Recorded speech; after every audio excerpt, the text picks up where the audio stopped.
सवाल मेरा बस इतना सा है कि क्या अगर एक औरत किसी व्यक्ति को, चाहे वो उसका हस्बैंड ही क्यों ना हो, अगर किसी चीज के लिए मना कर रही है कि वो आपके साथ नहीं रहना चाहती बिकॉज ऑफ द रीजंस जो कि साफ साफ है, प्रताड़ना हुई है, पहले सब कुछ हुआ है, सब जानते हैं, तो क्या एक औरत को समय लेने का अधिकार नहीं? क्या एक औरत को सोचने का अधिकार नहीं? क्या एक औरत उस पशु की तरह है जो खूंटे से बांध दी गई है और अगर वो पशु कहीं चला जाए चलने तो उसे हाँक के वापस ले आओ कि तू मेरी प्रॉपर्टी है?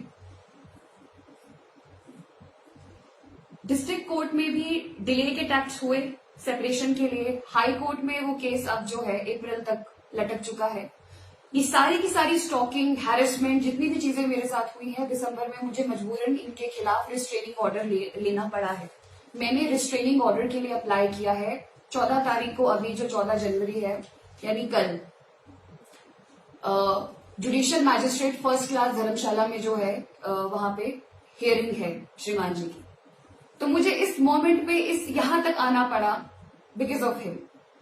माई पॉइंट इज कि मैं कुछ भी कर लूं, मैं अपने आप को कैसे भी जोड़ लूं, मैं कैसे भी चलने की कोशिश करूं, बट मैं डिग्निटी के साथ इस समय जॉब नहीं कर पा रही, मैं ट्रेनिंग नहीं कर पा रही, मैं परेशान रहती हूँ क्योंकि पब्लिक का नैरेटिव अपने आप में डिसाइड किया हुआ है।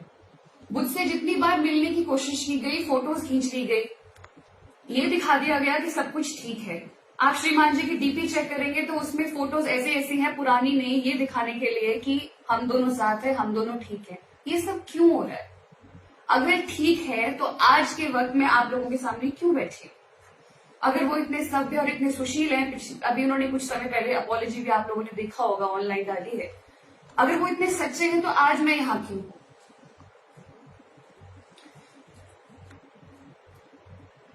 मेरा आज का पॉइंट यहाँ पे आने का सिर्फ इतना सा है, मैं ऑनरेबल सीएम साहब को रिक्वेस्ट करती हूँ, मैं honourable prime minister of the country को अपील करती हूँ कि सर, आप लोगों का नारा है बेटी बचाओ बेटी पढ़ाओ। सर, बेटी को बचाएंगे, बेटी को पढ़ाएंगे भी, पर बेटों को समझाना बहुत जरूरी है। अगर बेटे कुछ गलत कर रहे हैं, हैरेसमेंट कर रहे हैं, उनको समझाना, डांटना बहुत जरूरी है सर, बहुत जरूरी है, क्योंकि मनमानी नहीं हो सकती सर। जो पावर का अब्यूज धर्मशाला में हो रहा है, मैं नहीं जानती कितनी लड़कियां हैं, मैं तो शायद भगवान की कृपा है कि मैं बोलने की हिम्मत रखती हूँ, लेकिन बहुत सारी लड़कियां हैं जो बोलती भी नहीं है उनके साथ क्या क्या हो रहा है, वो सिर्फ सहन कर जाती है। और वो क्यों? क्योंकि पावर में है व्यक्ति, उनके खिलाफ कोई भी नहीं बोलेगा। मेरे तक ये मैसेजेस आए जा रहे हैं कि तुम मीडिया में जाओ, तुम चाहे पुलिस में जाओ, तुम जहां मर्जी जाओ, अब बचा ही क्या है? क्योंकि डर ही नहीं है, डर ही किसी बात करने की, कोई उनको कोई बोलेगा। I appeal to honourable CM and PM, please इस प्रकार का जो पावर अब्यूज है उसे रोका जाए, चाहे वो धर्मशाला में है, चाहे वो हिमाचल में है, चाहे वो कहीं पे भी है। और एक और बात, I appeal to public as well, कि एक औरत बहुत कुछ सोच के समाज में सामने आती है, तो जब वो बोलने की हिम्मत रखती है तो आप उसकी इस हिम्मत को तोड़ेगा। जब ये इंसिडेंट हुआ था तो उस समय लोगों ने कहा कि पहले मार खाई थी तो पहले क्यों नहीं बोले, फिर लोगों ने कहा कि अब मार खाई है तो अब वापस क्यों नहीं जाते। मतलब हर सिचुएशन में एक औरत को ही कॉम्प्रोमाइज के लिए बोला जाता है, एक औरत को ही एडजस्टमेंट के लिए बोला जाता है। But repeating my self again, ये स्टोरी औरत पुरुष की लड़ाई की नहीं है सर, ये गलत को गलत बोलने की है, नीति और अनीति की है। जितना हक श्रीमान को अपनी लाइफ में आगे बढ़ने का है, क्योंकि मैं उनको जाके परेशान नहीं कर रही हूँ, मैं उनको प्रेमिसेस में जाके एंट्री नहीं कर रही हूँ उनकी, वो जहां भी वो मीटिंग्स ले रहे हैं या जो कर रहे हैं, मैं रात को जाके उनके दरवाजे नहीं बजा रही हूँ। तो मेरे साथ भी ये नहीं होना चाहिए, मेरे साथ क्या किसी के साथ भी नहीं होना चाहिए। तो मेरी बस इतनी सी अपील है, सभी जितने भी हमारे बड़े बुजुर्ग हैं जो इस प्रकार के पावर अब्यूज को रोक सकते हैं तो जरूर रोके, क्योंकि हम बहुत गलत मैसेज जो है वो समाज में दे रहे हैं। क्योंकि ये लोग चलो मैं औरों की बात नहीं करूंगी, श्रीमान जी दुनिया में जाके अच्छा चेहरा दिखाते हैं, लेकिन पीठ पीछे जो चीजें मेरे साथ हो रही है, अगर मैं ये नहीं बोलूंगी तो मेरा पर्पस डिफीट है हर चीज का। और जहां तक बात है कोर्ट की, तो कोर्ट में ठीक है चीजें चल जा रही है, जैसे डिस्ट्रिक्ट कोर्ट में जो है फैसला मेरे मेरे लिए आ रहा था, वैसे ही मैं जानती हूँ देर सवेर हाईकोर्ट में भी आएगा। मैं जानती हूँ, मुझे पूरा विश्वास है। जुडिशरी की independence is a basic structure doctrine in the constitution, तो मैं जानती हूँ कि वो देर सवेर फैसला होगा। लेकिन फिर समाज के सामने सच्चाई खुल के रखते हैं ना। पीछे से नैरेटिव कुछ और है, आगे से कुछ और है, सब कुछ मैनेज है, क्योंकि मैं तो आज अकेली हूं यहाँ। इस प्रेस कॉन्फ्रेंस के रिलीज के बाद मैं जानती हूँ महाशय की सारी टीम जो है वो लग जाएगी इस चीज को संभालने में। कई लोग मुझे गालियां देना फिर शुरू करेंगे, पर मैं सिर्फ इतना बोलना चाहती हूँ कि जब इस बार आप गालियां लिखें तो प्लीज एक बार अपनी माँ का चेहरा जरूर याद रखना। इस बार आप गालियां लिखें तो अपनी बेटी का चेहरा जरूर याद रखना कि मेरी जगह आपकी बेटी भी हो सकती थी। मेरा जब फिजिकल अब्यूज खत्म हो गया तो साइकोलॉजिकल अब्यूज शुरू हो गया। मेरी शादी की वीडियोस, मेरी पुरानी नई वीडियोस जनाब अपने दोस्तों के थ्रू यूट्यूब चैनल पे लॉन्च कर रहे हैं। क्यों? क्या दिखाना चाह रहे हैं? ये एक सभ्य इंसान को शोभा नहीं देता। तो in the end to the CM also, इस प्रकार के पावर अब्यूज को रोका जाए, झूठे नैरेटिव्स को तोड़ा जाए और मुझे डिग्निटी के साथ जीने दिया जाए, because right to life under article 21 वो मैं भी डिजर्व करती हूँ। मैं भी धर्मशाला से हूँ, मैं भी हिमाचल से हूँ, मैं भी इंडिया से हूँ। So this is what I want to appeal. Thank you so much. Police authorities से ये मैसेज आया है कि आपके श्रीमान जी ने ये मैसेज भिजवाया है कि अगर एफआईआर करेगी तो 10 साल लटकाऊंगा। श्रीमान जी लॉ ग्रेजुएट है, वो भली भांति जानते हैं कि बातों को किस प्रकार से मैनिपुलेट करना है, साथ ही में राजनेता भी है। इन दो स्टेटमेंट्स को सुनने के बाद कहीं ना कहीं मैं इस तरह की सिचुएशन में आई कि मुझे एफआईआर वापस लेनी लगी, मुझे लेनी पड़ी, क्योंकि मैं किसी की रोजी रोटी पे लात मारना ये मेरे संस्कार नहीं है। किसी ने कुछ हासिल किया है तो अपनी मेहनत से हासिल किया है, जैसे मैंने किया है, जैसे श्रीमान जी ने किया है। मैंने एफआईआर वापस ले ली।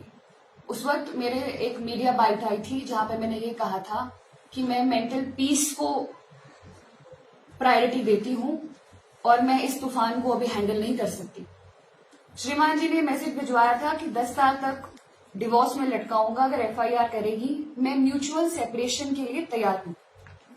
मैं आप सभी को बता दूं, शादी के 1 साल तक हम लोग डिवोर्स के लिए फाइल नहीं कर सकते अकॉर्डिंग टू द लॉ। इसीलिए हम लोग लीगल सेपरेशन नाम का एक शब्द है जिसको हम अप्लाई करते हैं।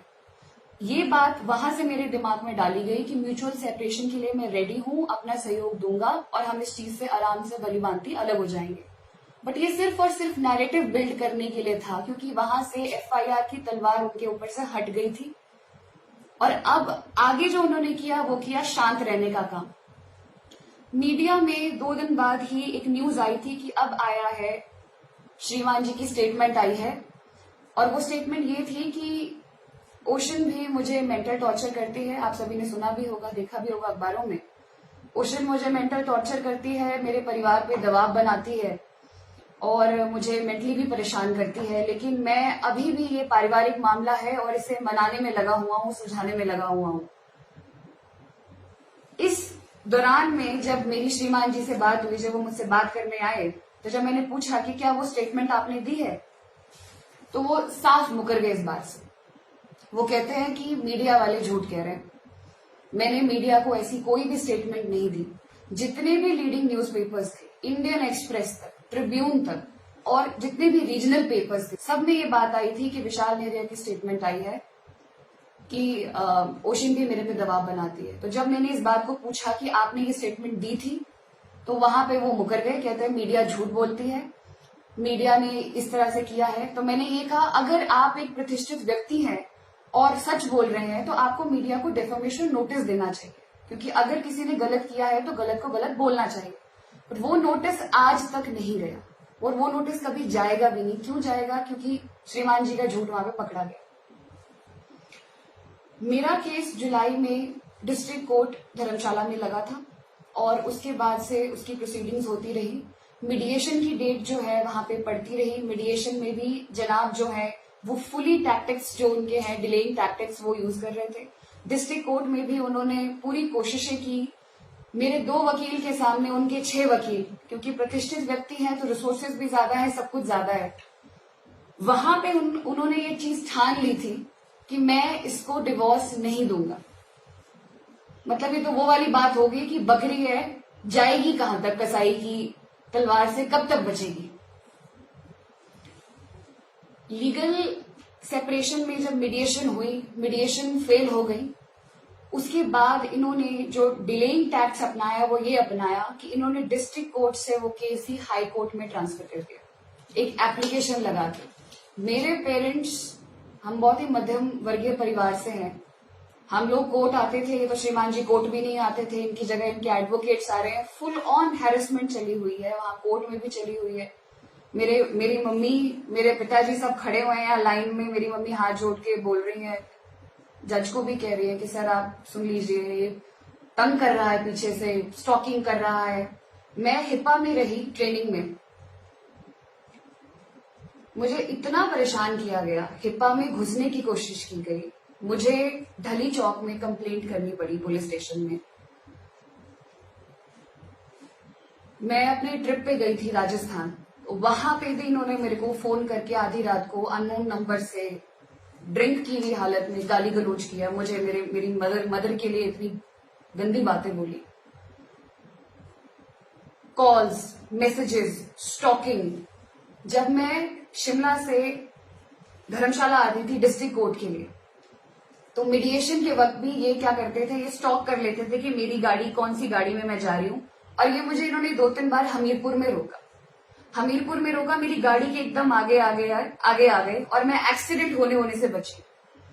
छोटी सी गाड़ी थी, कोई सुजुकी, उसमें बहुत सारे लोग भरे हुए हैं और एक प्रतिष्ठित व्यक्ति जो कि जनता का चुना हुआ प्रतिनिधि है, वो इस प्रकार की हरकतें करता पाया गया है। द थिंग इज, जिस प्रकार महाशय को अपनी लाइफ में डिग्निटी के साथ रहने का हक है, उसी प्रकार मुझे भी मेरी छोटी सी नौकरी में डिग्निटी के साथ रहने का पूरा हक होना चाहिए। तो फिर मेरे पल्ले ये स्टॉकिंग क्यों, मेरे पल्ले ये हैरेसमेंट क्यों, मेरे पल्ले ये मेंटल एगनी क्यों? क्या मुझे हक नहीं है कि मैं भी रिस्पेक्टफुली अपनी जॉब कर सकूं? जोगिंदर नगर में मेरी ट्रेनिंग थी, वहां पे भी इन्होंने घुसने की कोशिश करी। मैंने एएसपी कांगड़ा को तुरंत कंप्लेन करी। डीएसपी कांगड़ा ने इनको, जितनी मुझे रिपोर्ट आई, इन्होंने डीएसपी कांगड़ा ने इन्हें बुलाया, पुलिस ने बोला हमने इनको बुलाया था, इनको समझा दिया है, वार्निंग दे दी है कि ये आपको जो है फॉलो नहीं करेंगे, तंग नहीं करेंगे, उस हिसाब से आप चिंता न कीजिए। 15 दिन जब तक विधानसभा थी तब तक माहौल शांत रहा और विधानसभा खत्म होने के बाद ही मैं हमीरपुर में थी। हमीरपुर में मेरी ट्रेनिंग चली हुई थी तकरीबन 1 महीना। तो अभी 1.5-2 हफ्ते पहले इन्होंने क्या किया कि ट्रांजिट का बहाना लेके सर्किट हाउस में हमीरपुर में रात को वहां पे आ गए। इनका पीए, इनका पीएसओ मेरी खिड़की के बाहर सर्वेलेंस करते रहे। मतलब मैं इनकी धर्म पत्नी हूँ, ये देख लीजिए आप। खिड़की के बाहर सर्वेलेंस करते रहे कि मैडम का रूम नंबर कौन सा है।